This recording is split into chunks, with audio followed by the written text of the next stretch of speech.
পেছনে পেশেন্ট পড়ে আছে, তার জন্য এই আন্দোলন একটা সাইড ছেড়ে দিলে হয়, একটা সাইড আন্দোলন ছাড়া দরকার আছে।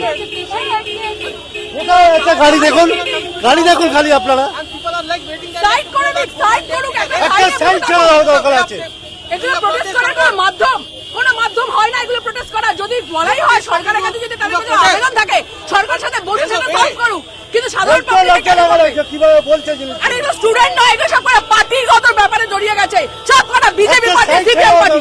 আমার নিজের চোখে দেখা অভয়ের সময় আমি নিজে দাঁড়িয়েছিলাম, সিপিএম পার্টি এসে ভাঙছিল, এগুলো সবকিছু লালগুলো করছিল।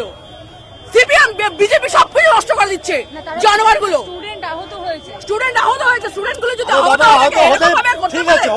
এরকম করতে পারে, স্টুডেন্টের জন্য 100 জন সাফারার হতে পারে না, 100 জন মরতে পারে না। তাদের যদি দাবি থাকে তারা একটা জায়গায় গিয়ে বসে সেটাকে শর্ট আউট করতে পারে। সেই শর্ট আউটটা কেন করছে না? সাধারণ পাবলিক কেন সাফারার হবে? একদিকে গাড়ি দাও, একদিকে দাঁড়ায়নি, পুরোপুরি চারদিকে অফ করে রেখে দিয়েছে। এটা কি ফাজলাও মারছে এরা?